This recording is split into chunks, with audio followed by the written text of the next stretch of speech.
Happy Tuesday, Dallas Cowboys fans. Welcome to the Blogging the Boys Roundtable. It is Tuesday, August 16th, 2022, 7 p.m. Central Standard Time, which means it's time for a Blogging the Boys Roundtable. My name is RJ Ochoa. You know me from all throughout the Blogging the Boys universe. I have five gentle, some would say aggressive BTBers with me this particular evening. Going in clockwise order, we have from the First and 10 podcast, the reigning Blogging the Boys Roundtable champion. It is the one and only Anthony Catalina. Mark, I know this is your first roundtable of the season with us here. We have a little bit of a new format, totally objective, totally real, totally legitimate. Mark Lane from Monday's Hidden Yardage on the Blogging the Boys podcast network joining us tonight as well, competing for his first BTB Roundtable crown of the season. Aidan Davis, who you can also hear on Mondays. These guys like the first day of the week around here. Aidan is one of our fantastic authors over at bloggingtheboys.com. He chose to go to the worst institution in Texas for higher learning, but that is his lone demerit. David Howman chose an institution of fine education, Arizona State. Shout out to Brock Osweiler, of course, joining us, a fellow BTB Roundtable champion, although coming back for that crown, got to pull it back from Tony Catalina, and just making it in by the hair on his chinny chin, fighting off the internet gremlins. It is Brandon Clements, who you know from bloggingtheboys.com. Brandon, I start with you. A bit of a hectic, kind of last second rush to get in here and get set for the Blogging the Boys Roundtable. Yeah, tell me about it. Every time I try to connect the last 2 weeks, it's been crazy. I went from going with my Wi-Fi last week to even going out to the local store and buying an Ethernet cable, and apparently that doesn't work either. So here I am on my iPhone tonight. Big plug for iPhone. Shout out to Apple. They need all the promotion that they can get, right. Certainly. Let's see here. We have some commenters who were upset that we took a little bit of time to get here, Mark. Joey Stewart says, "Are we on?" Then he specifically told me to say something. I'd Bleed Blue 365 said that I lose points for starting late. Mark, I am the person who assigns the points. Like I said, I know it's your first roundtable of the season. Everyone gets a chance to earn points. The crowd can award you points, a maximum of 5 at a time. We do have a duel, though, Mark. Again, just so you're caught up and Brandon's ready. Our other guests, I know Brandon was here last week, but we had some internet issues then. If you want, Mark, if you disagree with a statement from a fellow roundtabler, you can duel them for a maximum amount of points. As far as it's a difficult way to explain it, but you can duel them for a lot of points. It's basically the ultimate point. That sounds good to me. I did win the first one of the off season, though, when we started the points, though. You did. So, I mean, different thing. That's like saying, we won the Super Bowl in OTAs. I mean, so. That's right. I am the AFPW champion from 1925. That's really what matters the most. The Dark Knight likes my shirt. So an appropriate thing. DeLunatic joining us and says, Cowboys Nation, what's up? Huzzah says, bring the dub, TC. I think that's you, Tony Catalina. So, Tony, you're ready to defend your crown, I presume? Yeah, I'm ready to take it. I think I can go back to back. That's really doubtful. But okay, Tony, I want you to pick who's going to start tonight. Pick without the question. I mean, the crowd knows the question from the title of the video and everything like that. Whoever's watching this live, whoever's watching after, doesn't get to have as much fun, whoever's listening after. But Tony, pick which roundtabler is going to get the party started. I think I'm going to go with Mark. Mark's always a man of wisdom, and I think I'm going to let him kick it off. Mark, are you intimidated or flattered? I'm intimidated because, that's a standard that you have to live up to. So you got to win every day. Well said. Okay, Mark, the main question for the night, we're going to spend the most amount of time on this. Are the Cowboys handling left guard properly?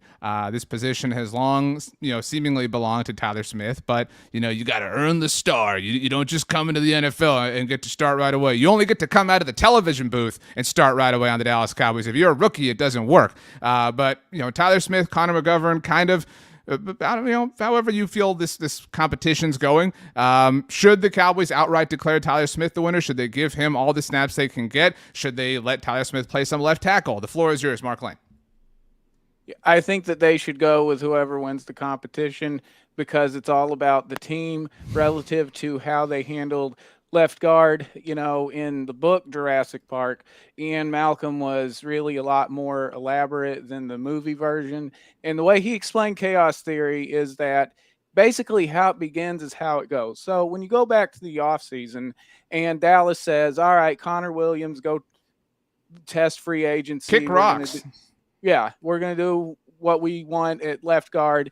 Then they kind of put themselves in a position where they were reacting and they felt like they needed blue chip talent when maybe they should have just said, you know what, it's McGovern's job and we're going to roll with it. Because I think their philosophy this year is kind of maybe win now, as we say on hidden yardage, which comes out on Mondays. So they maybe should have just gone with Connor McGovern. But now that you've got Tyler Smith, you do need him to go earn it and know that the Cowboy way isn't just an entitlement, that you do have to go out and get your starting job. And in doing so, then you really know how good he can be. Similarly, if he does win the job for week 1, week 2, they can't be afraid to then make him sit. You'd do the same thing for a rookie quarterback, wouldn't you? If he start off 0-3, wouldn't you have the veteran come in there for the good of the team? They better not be afraid to do that should he slump in September. So then you're a fan, just to categorize this, of keeping it a competition. You're not of the mindset that some people are. Just give it a Tyler, quit wasting time, quit prolonging the inevitable. No, because what I need is for the left side of the offensive line to be able to execute combo blocks, to open up running lanes for Ezekiel Elliott and Tony Pollard, and whether that's Tyler Smith or Connor McGovern or Dalton Risner, if they trade for him with the Broncos, let's say, then that's what I want, is what's good for the team. Aidan, interesting question from the Lunatics is, they say, did McCarthy do this with CD, Diggs, or Micah? Just name him the starter. You make him look like a question mark pick if you don't. Do you agree with that point that maybe this is being made too much of a ceremonial thing, and it wasn't done with other first-round players, other notable players? That's the first part of the question. And the second part is, does it make him look like a question mark in your opinion if they don't do that? I disagree with that personally, but go ahead. No, I don't think. I think that there's a key difference between the Micah, CD, and Diggs pick than the Tyler Smith pick, and that's there wasn't any competition for Micah. He was going to start week 1. CD was at least going to be the wide receiver 2 starting week 1, and Diggs, he was at that point was messing with a secondary that didn't really have a lot of name talent. I think the difference is now is McGovern's an actual opponent to Tyler. Like, he could still be the best left guard. Like, Connor McGovern could be the best left guard on the roster. We just don't know. I think that in terms of what I want McCarthy to do, like, we can't see in terms of rep after rep how Tyler Smith is doing. So I'm in Mark's boat to where I want the best player to be playing with the first team right now, because I do think, just like every other position on the field, it's really helpful for the first team to be getting reps together and start forming that chemistry now, especially with the amount that we saw the offensive line shuffle last year. So if they're really actually unsure about left guard, yeah, I mean, keep it a 50-50 split or a competition. And eventually you have to decide soon, though, because they have to start forming chemistry at some point. Tony, do you agree that Connor McGovern presents a legitimate threat to Tyler Smith to start immediately? I don't think it's in the Cowboys' best interest. I think the Cowboys ultimately are going to put their stock in Tyler Smith, who was their first-round draft pick. I think Connor McGovern has, some starting ability. Is that left guard, right guard? I think most people would believe that he's just a better natural right guard compared to left guard. But I guess there is a competition there. I don't know if it's legitimate. It could just be semantics at this time. But I guess until proven otherwise, I guess it is a legitimate competition. Howman, some pessimists would say that if Tyler Smith is not starting right away, the pick is maybe not a failure, but that it was a failure to capitalize on the win now window that exists with this team. We've obviously thrown a lot of demerits at the front office for failing to capitalize on that disposition before.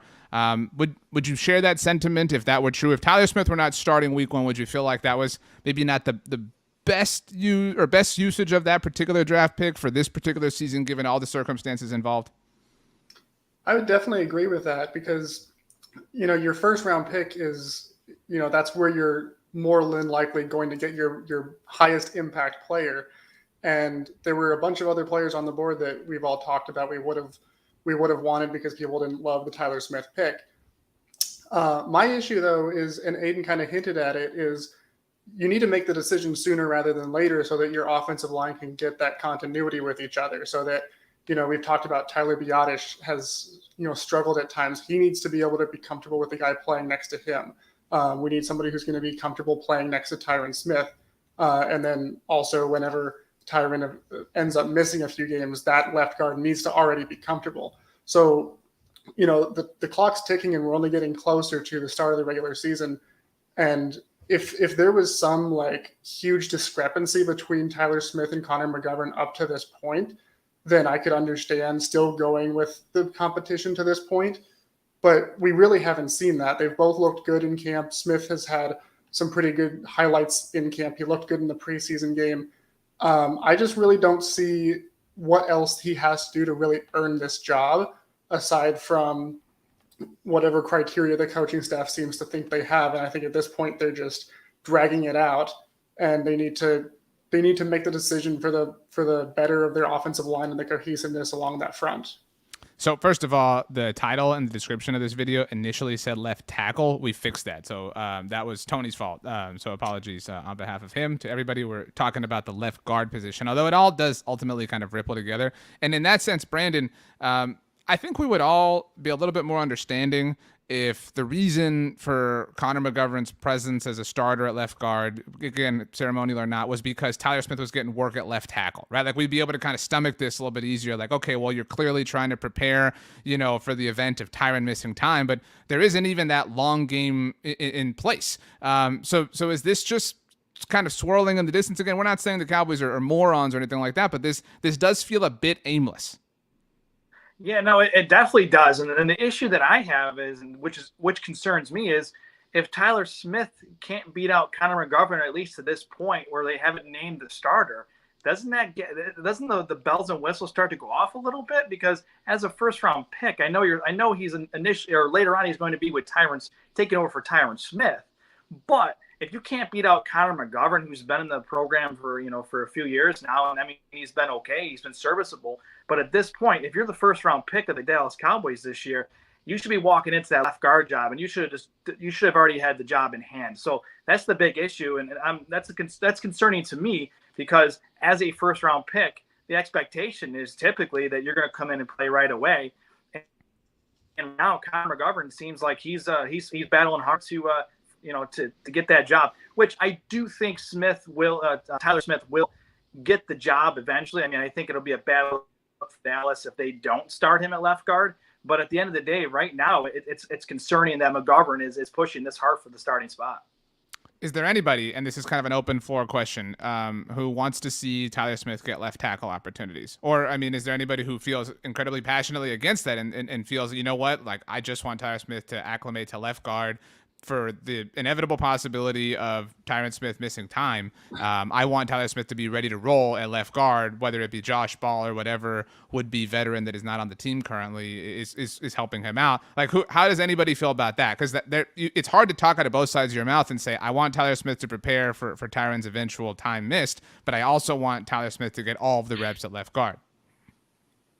I think right now I want him to narrow down the left guard position. I want him to become a master at that one spot, especially because coming out of college, he was, everybody said he's really raw, but he's got tons of potential. Let him learn the left guard spot. And by all accounts, he's acclimating to it very well. It's not like he's looked helpless out there. In the event that Tyron Smith misses time, if the swing tackle at that point is still Josh Ball and he's still looking like he has thus far through training camp, then I say, yes, swing Tyler Smith out there, because at least he has shown more in training camp and in preseason games to where I would trust him more, even though he hasn't played that position much. But I kind of expect that the Cowboys will at some point bring someone in to challenge Josh Ball or oppose him. I mean, I have to agree with Howman. I think eventually Tyler Smith's future may be the kick outside, but I think what's best for the Dallas Cowboys this year and probably best for Tyler Smith's development is to let him lock in and win that left guard job. Let him stay there, get those reps there. And I do believe I'm with Howman I think they need to bring somebody in for the swing tackle position. I think we've been saying that for a while now, but ultimately I think what's best for this 2022 season is to have Tyler Smith go out there, take command of the left guard position and feel comfortable there. If there's pieces that have to be moved around, then we'll talk about that when that comes to it. But I think the best way for this Cowboys to be successful, have a cohesive unit 1 through 5 on the front of the offensive line, and that starts with Tyler Smith winning the left guard job. We'll get to the swing tackle position in just a moment. Mark, Alex Storm asks, does anyone on the panel think that Tyler Smith has not looked better than McGovern so far? Even with the penalties, questionable as one was, Tyler Smith flagged for holding twice in the preseason opener against the Broncos. I mean, Mark, is it like obvious that Connor McGovern is better? Like, again, is it just the Cowboys trying to push that narrative because they want Tyler Smith to earn it? It's because the last three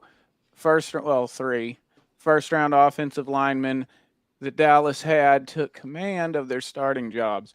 Who was competing with Zach Martin for right guard in 2014?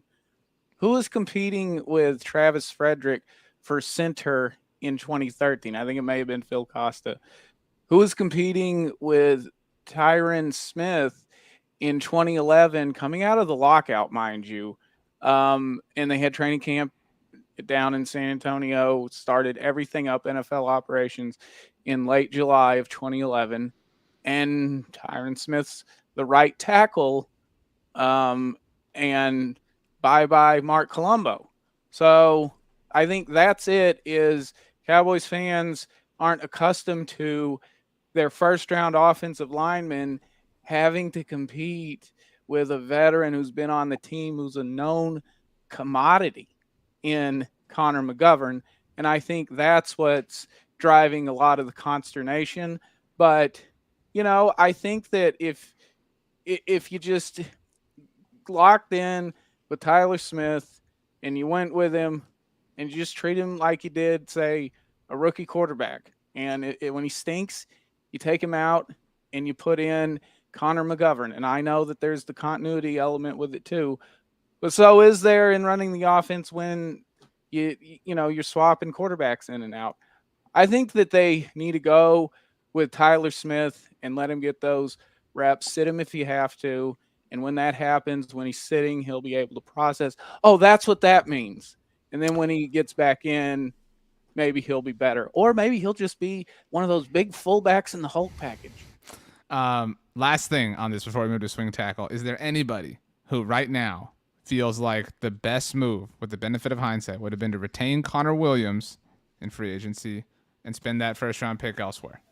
Absolutely. Thank you, Howman. I know I've spilled some ink at bloggingtheboys.com defending the name of Connor Williams. Does anybody agree? Aidan, are you defending your fellow Shorthorn? I agree with that to the extent that who else would we have taken with the pick? Would we have gone Linderbaum then? Like, I would. Who else was on? Who else was on the board that you're really you could then have the ability to take, because when the board.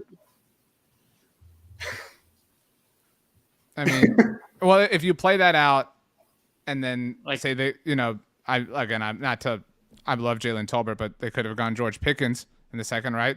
You could design it differently if you want, and I think we'd feel better. I think we'd feel a little bit better. At the very least, it wouldn't have this who's going to start? Is Tyler going to earn it? Little thing, bubbling up. Although to Mark's point, there is some benefit to that. Okay. Next question. I'm not going to tell you the points tonight. All right, everybody's got to live in mystery. But what is the next best move at swing tackle? The Dallas Cowboys decided, gentlemen, to go at this thing in 2022, knowing that Tyron Smith has missed time 6 straight years in a row. They decided to pin all of their hopes, Brandon, on 2 players in Josh Ball and Matt Waletzko with 0 combined NFL experience.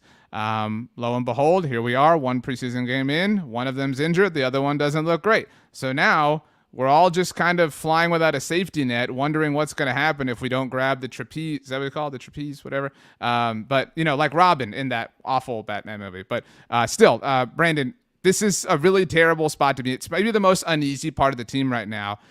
Is the answer simply go get a veteran? And if that is the answer, why are they kind of dragging their feet on it? Honestly, I maybe the plan for the Cowboys all along is maybe they're going to wait for Tyron Smith to get hurt because it's inevitable, and maybe they'll kick Tyler Smith out to left tackle and slide McGovern into left guard. That's what that's what I'm thinking at this point. But I do want to add, I would like to see, and I saw it from Howman's article earlier today, I would like to see Brian Bulaga. I think that'd be a great pickup. I mean, he has the connection of Mike McCarthy. I think that'd be a good addition to the team. The only issue that I have is he willing to take a backup role at this? That's the issue. So there's plenty of guys on the market. I just feel like Dallas is they're kind of just hanging tight with the guys they have currently, and they're banking on Tyron Smith to play majority of the season, which that's a pretty tough ask. But I also think they have in place that they want Tyler Smith to eventually, even if Tyron Smith inevitably gets hurt this year, they're going to kick him out to left tackle and then slide McGovern into left guard because McGovern can play left guard. So that's where I think they're going. Howman, you wrote your article today, 6 free agent tackle options for Cowboys to challenge Josh Ball. I don't think that any of them would challenge him as much as they would just smush him. But the names you listed, Ty and Seki, obviously that would be funny. I think that would be really frustrating. Like, I think people would be really frustrated if all they did was bring back Ty and Seki. Nate Solder, Marcus Cannon, Eric Fisher, Brian Bulaga, as Brandon mentioned, and Jason Peters. Your favorite of the bunch and the percentage likelihood you would put on it actually happening? Well, my favorite of that bunch would definitely be Jason Peters because, at his prime, he was one of the very best left tackles in the game. And last year, he joined the Bears out of free agency right about this same exact time in the timeline of the season. And he became their starting left tackle, and he actually had a really good year. He wasn't quite up to what we've expected from Jason Peters, but he was easily the best lineman for the Bears last year, which isn't saying a whole lot considering the other 4 starters on that line. But he played, much better than you expect for somebody who's going to be 40 by the start of the season. The likelihood of that, I definitely think that Peters and a lot of the other guys that are still out there and available are kind of holding out, looking for if there's any injuries or if there's any guys that don't actually go out and win their starting job like the team expects them to, where he can join the team right before the start of the season and get a starting gig. I think that the Cowboys would be wise to monitor those players. And when we get to that point, if a situation like that hasn't opened up, they become a really great opportunity because that the likelihood is very good you're going to actually play with Tyron Smith in there. Aidan, I would like you to, as best as you can, defend the Cowboys not bringing in a veteran to this point. I can't. Well, there's points on the line. Can I at least, instead of defending that take that I don't believe in, can I at least throw out another free agent name that Howman hasn't listed and give my plan? If somebody wants to come in and try to defend the Cowboys, there's double points available. I'll just say that. So unless Aidan, you want to give it your all, Mark. Okay. Let's see. Can I try and give my all first? We'll come back to you, Aidan. Mark, defend the Cowboys as best you can, and then Aidan will fight back against that. Well, I need young guys like Matt Waletzko and Josh Ball to get as many first-team reps as possible to try to form some sort of continuity with those guards and so that I know what I have. Because when you look at a Brian Bulaga, we know what he is because he's got connections to Mike McCarthy, Joe Philbin, James Campen, and so we know what we have there. You also figure that Ty Nsekhe, you're monitoring the situation. Jason Peters, we know what he's got. He would want to come in and play for the Cowboys because he went to Queen City High School up in Northeast Texas, went to Arkansas, so he might want to come play for the hometown team. So we know what the veterans are out there. We don't need to be wasting camp reps on that, on a backup situation, when we could develop someone like Ball or Waletzko, but Waletzko got injured, and that's unfortunate. Kevin says not trying to defend it is worth 5 points. So, Aidan, points for you from the audience. Mark did get double points for that, by the way, but Aidan, you did pick up 5 because this is an audience-driven show. and we will always do whatever the audience says. So congratulations to both of you, I suppose. Aidan, I mean, you very strongly argued against being able to even playfully defend that. So you must with a lot of conviction, believe that what the Cowboys are doing, how they're handling this, is quite poor. Yeah, I mean, right now the Cowboys are relying on a injured 5th-round pick and a 4th-round pick to solidify that swing tackle position. And I mean, when you're using that low of draft capital to solidify one of the most important positions on your team, I mean, those draft picks have such a low chance of working out in the first place that now completely pushing your chips in on them just seems like a horrible mistake that honestly the rest of us should have seen coming for miles now, and we should have been writing about it all off season. And some of us, I mean, this is just a disaster that Jerry created. I just want to throw out my own name real quick because I want to get this in. Bobby Massey, to me, I think would come in and start for the Dallas Cowboys. I'm putting it at like a 2% chance that he actually joins the team because I think the Raiders are pushing to sign him right now. But if Jerry decides to get in on that conversation, Bobby Massey is only 33 years old. 3 of the last 4 years, he's graded out above a 70, according to PFF. The Cowboys have 2 offensive linemen on their roster that graded out above a 70 last year, and their names are Zach Martin and Terrence Smith. So I think Bobby Massey would come in, be the starter. You'd let Terrence Steele slide back to swing tackle, and I think you're in a significantly better position than you are right now. So, Tony, I saved you for last because on the latest episode of First and 10, it was just you and Aidan this week. You kind of defended Josh Ball, or at least you weren't as willing to kind of, attack the way that the rest of Cowboys fandom seemingly is. You said, he's still going to get better. He's still going to improve. You are one of our eternal optimists around here. And, I could hear the chugging of Kool-Aid happening every time Aidan was speaking, kind of opposite of him. And so are you not as panicked as anybody else? Because you've heard, Mark played the role of Stephen Jones and did so very well. Mark, congratulations to you. I think there's some one-act play stuff in your future. But Tony, there are very, very few things that people agree upon. But one of them is that Josh Ball is a disaster waiting to happen behind not that Tyron Smith is a disaster, but his health is. And that we're all, being led into this horrible trap. But you have faith that Josh Ball can save them, seemingly. No. No. Ultimately, where I'm, positive on Josh Ball is his prospects moving in the future. I think I've seen enough so far this year to understand that Josh Ball isn't going to be able to help this team this season. Now, I think Josh Ball still, like I said in the podcast on Monday, he may have a future in this league, right? He may be a swing tackle, a career swing tackle. He may be a journeyman offensive lineman. I'm not going to knock his prospects as far as his career going forward. But this season right now, I think we've seen enough through practice. I think we've seen enough through the first preseason game where for such a pivotal position, he's not the guy for the job this year. So, yes, I try to put a positive spin on the fact that he's not buried as far as NFL career goes. But as far as 2022 goes, I'm absolutely not sold on Josh Ball being the swing tackle. Okay, Tony. We'll come back. We'll go reverse order here.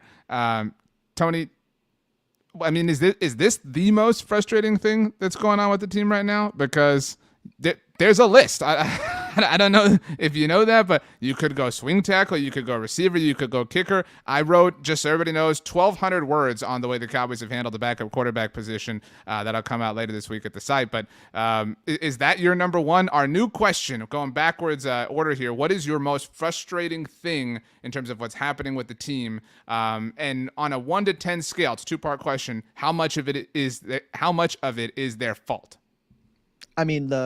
The offensive line, to me, the swing tackle position is the number one issue, right? I think the kicker is pretty close because that's just malpractice to get to this point and to have all their hopes on an undrafted guy who didn't make it out of the second week of training camp. And then, but for me, for this answer, I'm going to say it's a 8 level. I'm on a number 8 level when it comes to my stress, how I feel about the offensive line and the swing tackle position. They didn't do enough. They didn't keep Lyle Collins here. We know that whole story.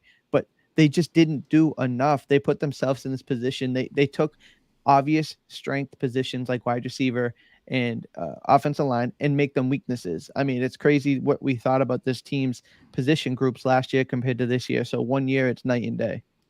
All right, so you cannot pick something that somebody else has chosen. So everybody be mad at Tony. Had the easiest job. Brandon, sorry, you're going last. So it'll be a little bit difficult. Aidan, what are you most frustrated with? And on a 1 to 10 scale, how much of it is their fault? I was hoping to think during Mark's answer. Are we skipping over Mark?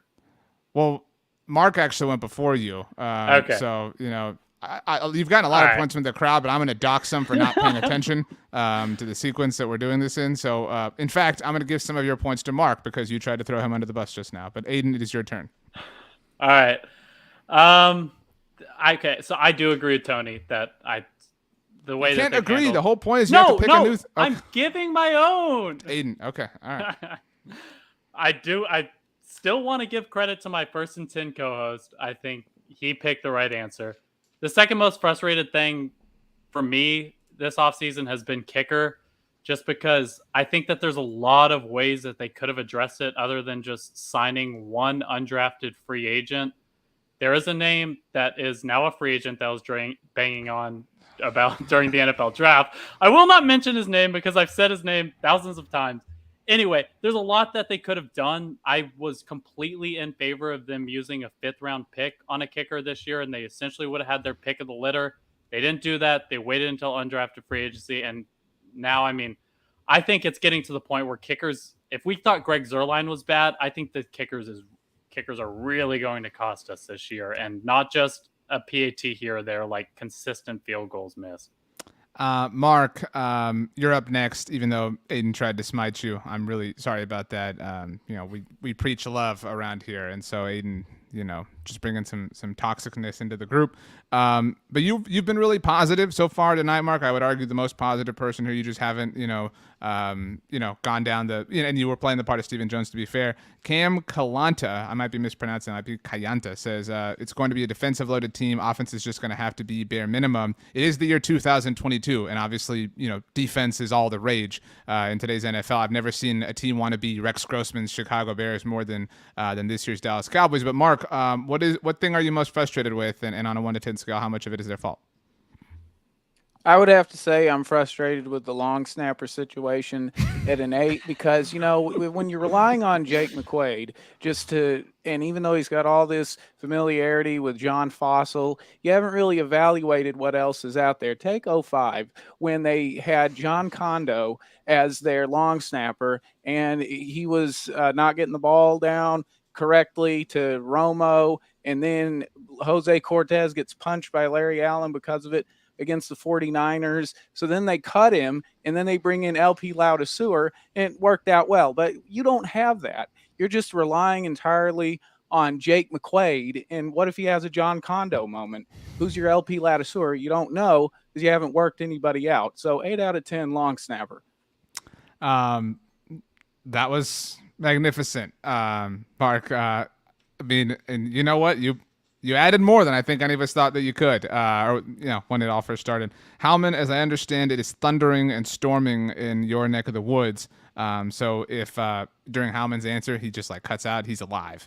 It's just the internet is a situation. But Howman, your answer, please. Yeah, well, the thing that I've been most frustrated with this offseason has been the seeming philosophical change to making this a run-first offense again, and. I've harped on it before. I'm going to. But Howman, Zeke is great. He had 1,000 yards a year ago. Come on. Yeah, and if you establish the run enough, if we run it 25 times every game, we're going to go undefeated. So I just think this is such an outdated approach, and it seems a lot of it is derived from the fact that they got beat by the run-heavy 49ers in the playoffs, and it feels like they just said, well, the 49ers beat us, so let's just try to be the 49ers, even though we don't have the personnel. We have a significantly better quarterback. Our offensive coordinator doesn't run the same type of offense as Kyle Shanahan. And because of this approach to shifting to a run-first offense, they've seemed to decide that, well, receiver doesn't matter as much anymore because we're running the ball, so we'll trade Amari Cooper for a 5th-round pick. We'll let Cedric Wilson walk. We won't target receiver until the 3rd round. Don't get me wrong. I love Jalen Tolbert. I think he's going to end up being great, but rookie receivers tend to have, a long adjustment period. So you're looking at Dak Prescott really in the prime of his career, and when you should be building the most talent around him, and they're doing the exact opposite because they want to play like the one team that beat them in a season when they had so many other wins and had so many other things going right for them. It just doesn't make sense. And on a scale of 1 to 10, I'm going to give it 10 because it feels like they're tying both hands behind their back and trying to win a game. Yeah, well, it's like, to your point, it's like they're tying both hands behind their back trying to win, so they could specifically say, hey guys, we won with our hands tied behind our back. They want like the credit and the affirmation for doing that. Todd Archer wrote, I mean, not that it wasn't, I loved what Todd wrote, but the idea was, it was frustrating on Monday. At the title of the article was something like, the Cowboys are banking on Dak Prescott elevating inexperienced receivers. Why? Like, why would you want to bank on that? Like, it's a silly thing to do. Brandon, Howman kind of set you up for failure because he took like 8 topics with his one. So we've touched on all of that. We've touched on the long snapper situation. Shout out to Mark Lane. We've touched on the kicker battle, and we've touched on swing tackle. So finally, Brandon, your answer. What situation, what thing are you most frustrated with, and how much do you blame the team for it? Well, first and foremost, Mark, good call on the long snapper. They do matter, so kudos to Mark on that. Honestly, you guys picked through some of the ones that I'm really frustrated with, but there's another one that you guys did not mention that's pretty frustrating, and it's the cornerbacks. The secondary itself has just been, besides Deron Bland, who's a 5th-round pick this year. I mean, he's looked pretty good so far. But you got a 2nd-round pick in Calvin Joseph that I don't think he's not living up to the to the 2nd-round draft pick that he was last year. Nahshon Wright, same thing, is a 3rd-round pick. You use the 2nd-round pick and the 3rd-round pick on guys that clearly are not able to cover at this point, and they're getting essentially outplayed by a guy who just came in as a 5th-rounder. So for me, that's the big issue, and I don't want to say it's an 8 or a 9. I would say it's more of a 7 because you still have Trayvon Diggs. And at the end of the day, you still got Diggs. I still think he's going to have double-digit interceptions this year. So as long as we got Trayvon Diggs in there, I'll be okay. But we need some help. That's the issue. And maybe Deron Bland, he plays a bigger role this year than we thought. Tony, I want to turn to you because I don't dislike Dan Quinn by any means, but I feel like I don't love him the way other people love him. Like, I hear and see the way, a lot of other Cowboys fans kind of, talk or speak about Dan Quinn, and I just don't feel like that impassioned about it. And I think it's funny because, people look at Tristan Hill and say, well, wow, we shouldn't, or Taco Charlton, way to go, Rod. We let Rod Marinelli make this pick. That was so dumb. And then they turn around, back off Nahshon Wright. That was Dan Quinn's guy. All right. Dan Quinn knows what he's doing, people. All right. So, we went from don't let the defensive coordinator draft to hey, Dan Quinn stood on the table for Nahshon Wright. Dan Quinn went down to Ole Miss and worked out Sam Williams. All right, you people don't know what you're talking about. Give Dan Quinn the benefit of the doubt. And to Brandon's point, we've sat here and we've talked about how the secondary is very deep. But it's very deep because, Deron Bland's kind of a new arrival to that mix. But it's deep because Anthony Brown's playing well. It's not deep because their premium draft picks from a year ago are playing well. They're not getting much out of Kelvin Joseph and Nahshon Wright. And we could sit here and say they should have taken so-and-so at those 2 spots a year ago. But that's kind of not a good thing. I mean, 2 years in or on your 2nd season, you should be getting contributions from those players. I mean, and Nahshon Wright was having a good camp at the very least, but Kelvin Joseph looks like a huge whiff at this point in time. Yeah, you said it there at the end. That was kind of the point I was going to drive home. Up until that preseason game, Nahshon Wright's stock was rising high through training camp. I think a lot of people felt he was the best second, year cornerback out of the group. Kelvin Joseph, you're absolutely right, has been plummeting in stock. I think it's everything he dealt with. It's just not been a good offseason. That's, transitioned to a not very good training camp. Right now he may be the 5th or the 6th best cornerback on this team, and that's really frustrating for a guy that is talented, a 2nd-round pick, somebody that they invested, some resources in, and they're trying to get the most out of him. But the Deron Bland thing is exciting. I think that's cool. The fact that he's going to come in, that's a Dan Quinn guy, right? I think the same way we feel about Nahshon Wright. And me and Aidan actually said it on Monday in our 1st and 10 podcast, the first couple of drives, Nahshon Wright was physical. He was fast. He looked like he was confident. And then all of a sudden they started targeting him, and it looked like it was just tough sledding for him. Now, does that one preseason game, that how much stock do we really put in that anyway, redo or undo everything he's done the last 2 or 3 weeks that made people at camp feel good about him? I'm still bullish on the cornerback position, safety position as a group. That secondary, I think, is going to be a strength of this team. I think Nahshon Wright is going to figure it out. I don't know where he's going to be or fit into this mix. And if Deron Bland keeps, rising, that's the fourth, fifth cornerback on a team where I'm confident. You guys know how I feel about Anthony Brown. I think Trayvon Diggs is gonna be just fine. And Jordan Lewis is, as much as we want to find a way to get him out of there, he just holding steady at his position. So, I don't feel the same way that Brandon does about the cornerback position. Yes, I want to see more development from the younger guys, but I feel pretty good that might be a strength of our team. Aidan, last question, then we'll move on. We mentioned Howman's article today at bloggingtheboys.com. Connor Livesey had a 53-man roster prediction that dropped. He left out Kelvin Joseph. And he mentioned, obviously, the off-the-field issues with Kelvin. Obviously, there's the fact that he hasn't played well to this point. Obviously, there are 2 more preseason games left to be fair to the football process of it all. Do you think that's possible? I mean, do you think that's even remotely possible? And if it is even remotely possible, isn't that kind of, depressing that, not even before his second season, we're talking about it being remotely possible that he's being released? I mean, anything's possible. I just don't think.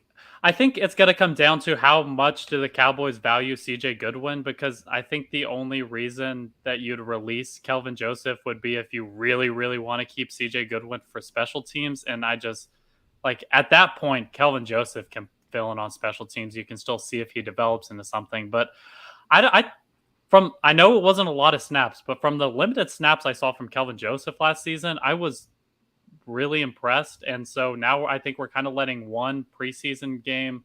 Yes, there were some other issues this offseason, but I think we're letting one preseason game influence our opinion of him. I still think he has the potential to come in and be a solid contributor opposite. I mean, we'll see how they decide to play it this year, but I'm still somewhat high on Kelvin Joseph this year.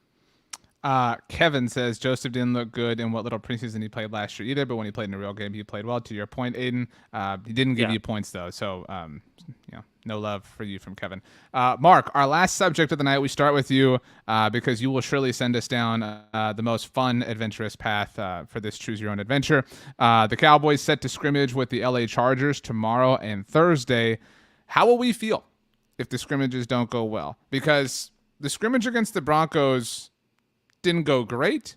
I wouldn't say it went poorly, but there was a lot of chatter that the Cowboys were out physicaled, et cetera, et cetera. There were some nice moments. CeeDee Lamb had some nice moments, whatever. But if there's a clear disparity between the Cowboys and Chargers, how will we feel? I hate to go backwards because I always hate it when city councils do that. But what if Kelvin Joseph was playing well in the regular season games compared to preseason last year, because he's out there with the first teamers and they're telling him, no, you go here, no, line up here, and he doesn't have that benefit in the preseason games. I'm sorry. That's a fair point. Anyway. Okay, Mark, that's a fair point. All right, now bring us home. Land this plane. You got this. All right, so I think that it would be problematic if you're hearing the same reports about them being a little too finesse, let's say, against the Chargers, because they have kind of banked their identity on being a defensive team, a physical team, one that cultivates takeaways and just intimidates with the run. So it would be problematic, but I think that they'll find a way just to ease into the schedule. They were kind of out there in the altitude in Denver, so it took a little bit of getting used to. Now they're going back to Southern California where they've been since late July, so they may not have that same type of problem of physicality, and now they're adapted. They're in a more comfortable environment. So I don't think they'll have as poor of a report coming out of joint practices against the Chargers as they did against the Broncos. Brandon, there was a little bit of talk, obviously, about the altitude. Neville Gallimore spoke about that. But to Mark's point, that's not a factor anymore. Okay, it's not the first action against another team anymore.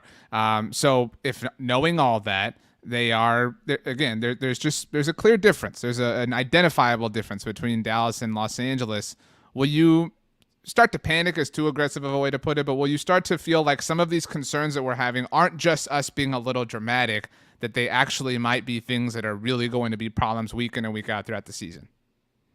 I'm honestly, if they do not perform well in the scrimmages against the Chargers, I'm not gonna sound the alarm. I'm not gonna panic. You guys can be dramatic about it. I'm not gonna be dramatic about it. It's just scrimmages for me. That's just how I look at it. And plus, it's the LA Chargers. Last time I checked, Justin Herbert's pretty darn good. Mike Williams just signed a big contract. They still got Keenan Allen and Austin Eckler in there. And I think they got one of the Bosa boys over there on the defensive side. So even if they don't play, too well in the scrimmage and the upcoming game here coming up, I'm not that concerned. It's still we're still in the preseason. I'll say this. I think the Chargers are going to be one of the top teams in the AFC this year. So even if they don't look that great, it's not going to be that big of a deal. Okay. All right. Tony, like I said, you are a pretty positive Dallas Cowboys fan, but you also are like Chicken Little in that, like, the first sign of rain, you are like really, like if there's someone sounding the alarm, and I mean like the big, like massive one that you've got to turn like on the farm, like let all the animals know to come in, it's you. Will you freak out to any degree, even a mild degree, if it doesn't go well this week? I mean, if it's back-to-back weeks, that's more than just a one-off, right? So it's a little concerning if they come out there, look flat, and don't really kind of go out there and play well, especially if they're selling us that these training camp practices with these other teams are more important than the preseason games, where this is where the ones are going to go get their best work, and then we're not going to put them in harm's way in a preseason game. So if you're going to have your ones versus your ones go out there and you're telling us this is what the best that you're going to get for this week's practice, so let's make the most of it, and you go out there and get curb stomped, that's not a great feeling. Now, I'm not going to overreact and say that, because CeeDee Lamb doesn't carve up J.C. Jackson, and Terrence Steele is having a little bit of trouble with Joey Bosa. Like, I'm not going to freak out. Those are quality, high-level players at their practice facility. They're probably a little more comfortable. There's adjustments there. All I really want to see is for them to go out there and just put a good day together. That's it. Good plays, good reps. Like, I'm not trying to get Jason Garrett about it here, but I'm just looking for 1% better, Like, I just want to see them go out there and have 2 quality days of work. I don't want to see the fights. I don't want to see the nonsense. Just go out there and just get better. That's it. All right, really awful answer from Tony. Howman, what would lead to panic then? Like, we've heard 3 answers so far. I'm like, no, I'm not gonna do it. I'm good. I'm whatever. Blah blah. Enough. All right. Like, what would be concerning at the very least if this did or did not happen? You would say, okay, you know what? Yeah, that's a real thing. Well, I think it would be cause for panic if they do struggle against the Chargers in this scrimmage. So I'll go ahead and say that would be the thing. Good for you, Howman. All right, let's party. Keep going. Obviously, the best answer, worst in this case, would be if somebody gets hurt, if a key player gets hurt. That's always true. But I'm going to be really concerned if they struggle against the Chargers, because when I look at the Chargers, they are pretty much the epitome of where the NFL is heading right now in terms of its trends. They run a very pass-heavy offense. Justin Herbert is an incredible quarterback. Defensively, they run the split safety defense with a lot of split safety looks. That's where all of these defenses are trending towards right now, especially when you've got quarterbacks like Patrick Mahomes. Dak struggled against it at times last year. Brandon Staley is a very analytically minded head coach, and he infuses that into the core of this team. So when you're talking about some of the best teams in the NFL, in the NFC, the teams that the Cowboys would face in the playoffs, it's going to be a lot of teams that will look similar in some way to this Chargers team. So, I've talked in the past about how the NFC East is such a cupcake division right now, and I think that was to the detriment of the Cowboys because they didn't have to play as many tough teams and get experience playing tougher teams like the 49ers. So going up against a team like the Chargers, if they struggle against that, to me, that's going to suggest that they'll continue to struggle against those teams when they do face them in the regular season and the playoffs, which is what they need to overcome. I think that's really well said, particularly how the Chargers are kind of this barometer for today's NFL and whatnot. I thought your point earlier, by the way, Howman, about how the 49ers being the team they lost to might be impactful. It makes you wonder, what if they'd won that game in Week 18 and Dallas had drawn LA in the playoffs? And even if they'd lost to them, what would their offseason have looked like? Would they have tried to model Sean McVay? I think I don't want to think about that. It's really sad and really devastating. Aidan, your family roots for LA teams. I don't think anybody roots for the Chargers. I know you've got a lot of Rams supporters in that household of yours. But how would you feel? I mean, or rather, no, how would you feel? How would you feel? But I do want to say, Aidan, that if the Cowboys perform well, I think that there's a match waiting to light a fire. A lot of people saying, wow, the Cowboys just went out and had their way with the Chargers. Everybody thinks they're going to be one of the best teams in the AFC. I mean, I think that if there's any dramatic result, it's in a positive way if the Cowboys do perform well. But your thoughts overall? I'm going into this incredibly scared because here's the way I'm looking at it right now. I'm throwing aside the defense. We can debate that if you want, but I'm confident that the defense is going to be just fine this year, and I think they'll be a top 10 squad again. If this offense struggles against the Chargers, like they struggled against the Broncos, we all saw the tweet where the Cowboys scored one touchdown and the Broncos apparently scored multiple touchdowns during the practice. This is first teamers. If the offense comes out and struggles against the Chargers, which I think is a real possibility, that's where I'm going to start to get scared. I'm already scared about the offensive line, but that's why I'm going to start to believe that these couple pieces on the offensive line are going to completely derail the season, because the Chargers have Von Miller, Joey Bosa. They have good defensive tackles with Sebastian Joseph Day. They have a good defensive line, and if our offense struggles, it's going to be because of our offensive line is getting pummeled, and that's going to panic me to the point of I'm not going to give up on the season, but I'm going to start to get really terrified about the season. So I think this week really matters. I don't think it's just scrimmages. You're now playing for something. And if anybody wants to debate me, I'd be willing to push all my points in for a 1v1. RJ, I actually want to ask you a question, if you don't mind. In Aidan's scenario here, right? Let's say, because I've kind of said this and I presented this. If they go out there and this offensive line plays really bad again for 2 straight weeks, is this, and you're not afraid to tell me I'm an idiot when I say something dumb. So I'm definitely not afraid. Okay, exactly. So would this not be viewed as some type of like a blessing in disguise? Because then it would force the hand. If they're going to go out there 2 weeks in a row and just get absolutely beat down by defensive lines and understand the offense line is an issue, it might force the hand. If they're going to sit here and tell us that winning is the most important thing, and you go out there and prove it 2 weeks in a row that your offensive line just is not a winning group, do they have to make that decision? And do you think that's something that may happen? So I know you made this point a little bit about Josh Ball and the line in general on 1st and 10. And I think like in a logical world, right? Like in a world of reason, and like where what goes up comes down, and you know what I mean? Like people drive on green and stop on red. Like, yes, I would agree with you. But wouldn't you say that like, well, the James Washington injury may have been a blessing in disguise? It may have forced them to realize, crap, we have to go out and get another veteran wide receiver right now because we're down another body. They didn't. Wouldn't you think that the Matt Waletzko injury would have said, crap, we were counting on this dude competing with Josh Ball to be the primary swing tackle on this team. We have to go get somebody else. We just have to. We have to have another body. They didn't.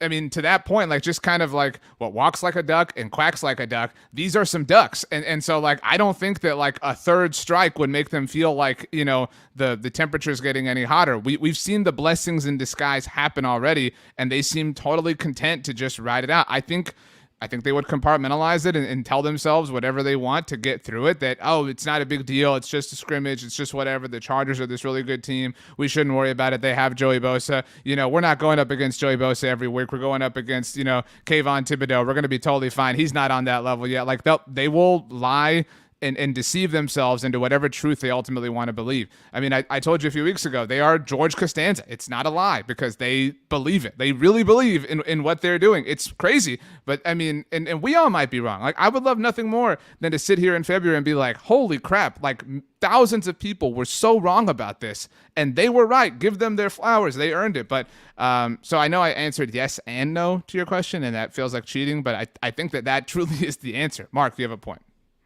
I think their solution at swing tackle, let's say, is something that Bill Parcells said in 2005 when Flozo Don't even have the date, Mark. Disappointed. What? You don't even have the date that he said it. I'm disappointed in you. Oh yeah, that's right. But it was actually part of the production meeting that the NFL on CBS did heading into the Chiefs game.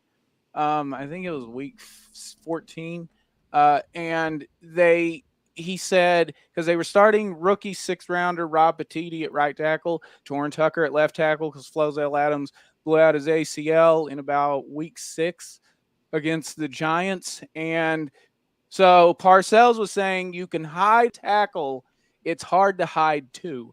And I think that's what their strategy is going to be at at swing tackle is, okay, when Tyron Smith has to miss time, which is inevitable, we feel like we got competent enough tight ends with Dalton Schultz, Sean McKeon, Jeremy Sprinkle, that we can hide whatever we're rolling out there for 3 games for Tyron Smith.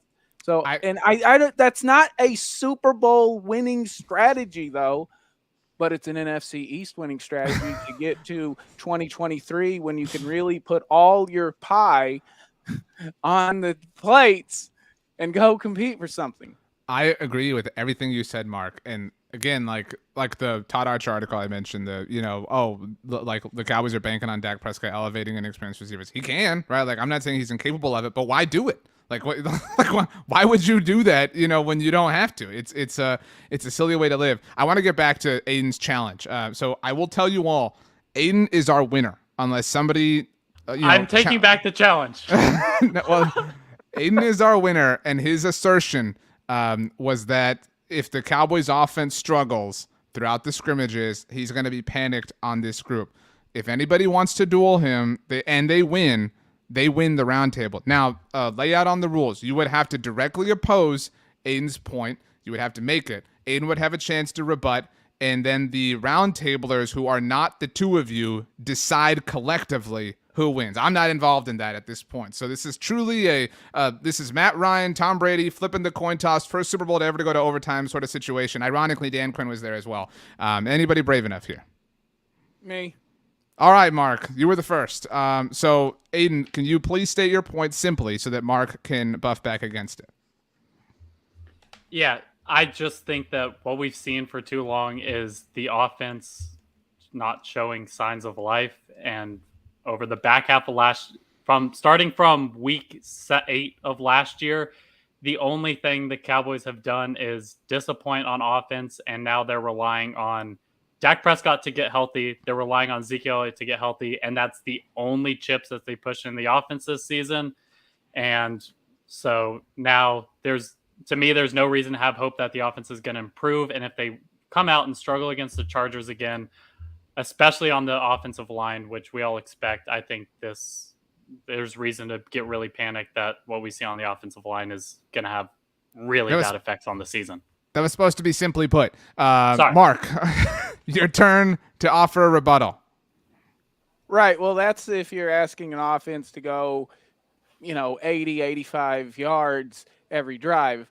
What I'm asking is an offense that just got a benefit from the takeaway that the defense got. So it's 1st and 10 in the opponent's 45-yard line, and I just need to go put points on the board. So they're not banking so much on Dak Prescott and the receiving core. They're banking on Dan Quinn and the defense to repeat basically that Showtime Lakers defense that they had last year, according to Everson Walls. That's what he called it. They're banking on all of these takeaways that Trayvon Diggs was able to get. Micah Parsons in year 2 is going to be, next level compared to what he did his rookie year. Throw in Anthony Barr, and now you've got a few more pieces. So I think they're really counting on the defense to be the deodorant for the stink that's going to be the offense through the first month and a half of the season. And then by November, the offense will have enough continuity, Dak with the receivers, and then Tyler Smith, or maybe even Connor McGovern at left guard, that then they can go out and beat all of those other teams that aren't as ferocious as those first 5 on their schedule, and then they can go win the NFC East. Okay. The challenge has been given. Aidan, you now have an opportunity to protect your point that was you actually invited a duel against. So a little bit more unique of a duel than usual. But we've kind of made up the rules as we've gone along. Somebody will join Howman as a duel winner in mere moments. Aidan, the floor is yours. Well, so I want to clarify my point for you can't Miguel. clarify the point. You already no. For Miguel in the comments, I'm not saying the preseason game matters. I'm talking about the practice scrimmages of what we're seeing from the offense this week. Those matter, and I completely agree with everything you just said, Mark. But the entire argument was that the team is relying on the defense to generate turnovers, and they very well might be. Steven and Jerry might assume that if anything, they're going to exceed the takeaways because you get a year 3 Trayvon Diggs who's going to have 50 interceptions this year. That's not, we all know, all 6 of us know that the turnovers are not going to come as easy this year, and we're going to see turnover regression. That only bodes even worse for the offense because Dak's not going to be set up at the 40, 30-yard line with only 30 yards to go. This offense, they're going to have to march down the length of a field a heck of a lot more than they had to do last season. And if the offensive line's playing worse and they're just getting bullied on a consistent weekly basis, that's not a winning recipe. And so what I think, if we see the offensive line getting bullied against a good Chargers defensive line, that's where I'm going to start believing.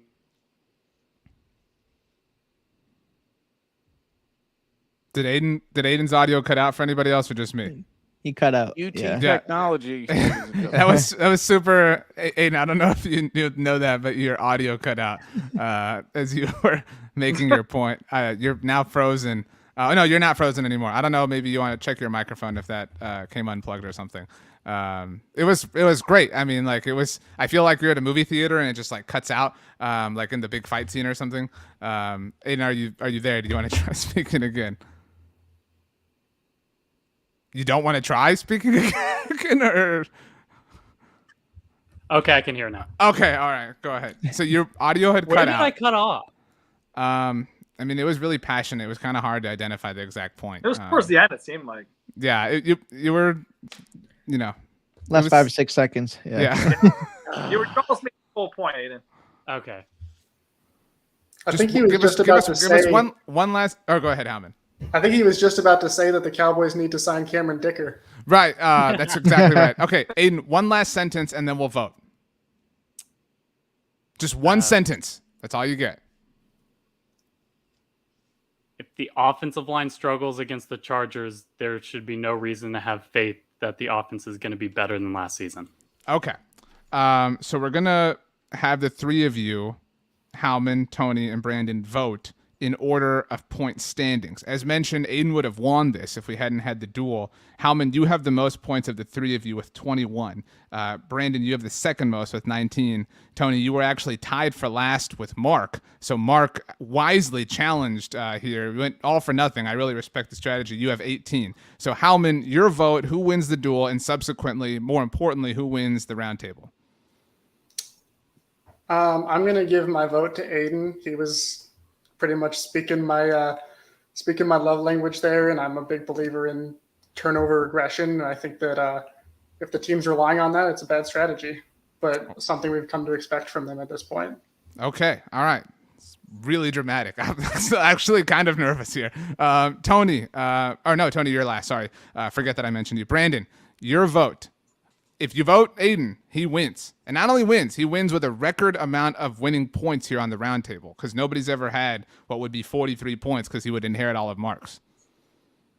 Aidan, you had my vote until towards the end where the turnover regression, where you mentioned the turnover regression. I can't stick with that because I think the front 7 this year is much better. I think Sam Williams is going to have a great year. And now you got Anthony Barr coming in to help out with Micah Parsons, keeping him fresh to go after the quarterback. I mean, to me, it's good. There's going to be more turnovers this year. I think you're going to see a few more strip sacks this year. And I still think Trayvon Diggs is going to get double-digit picks. So I got to go with Mark on this one. I think defense still wins championships, and I think it's a good strategy for Dallas going forward, worst-case scenario. I know I get accused of like stirring the pot around here. This is all totally organic. I'm loving this. I'm living for this moment. I love reality television. Survivor, Big Brother, The Challenge on MTV. It's all my jam. So, Tony, you are literally casting the most important vote in the history of Blogging the Boys Roundtables. Appropriately, amazingly, poetically, you are the reigning Blogging the Boys Roundtable champion. You literally get to pageant style put the crown on the next winner. So, who wins the night? Who wins everything? Tony Catalina, make it epic. You know, Mark makes great points. Aidan makes a great point. At the end of the day, I totally 100% agree with Aidan Davis.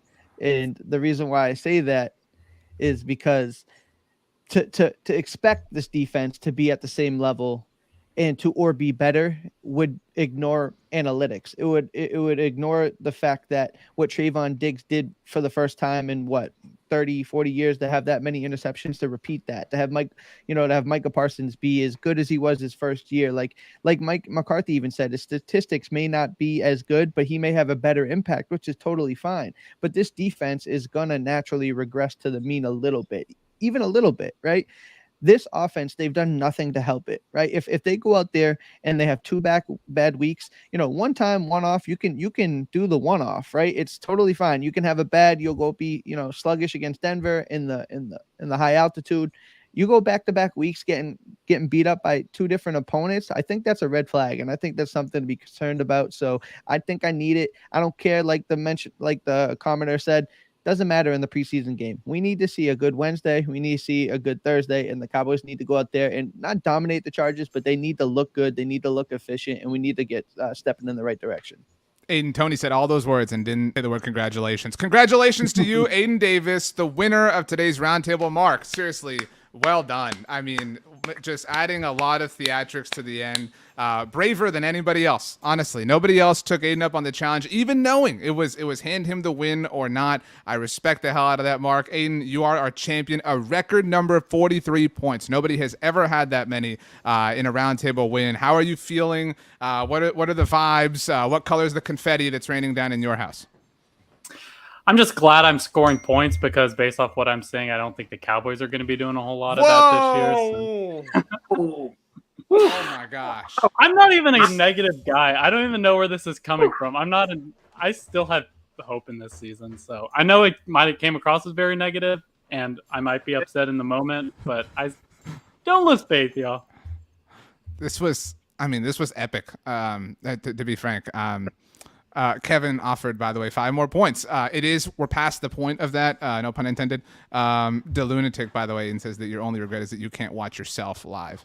So maybe go back and catch the rewatch like a lot of other people. Mark, I normally don't offer the main loser of the roundtable, not in life, an opportunity to speak, but you did so valiantly.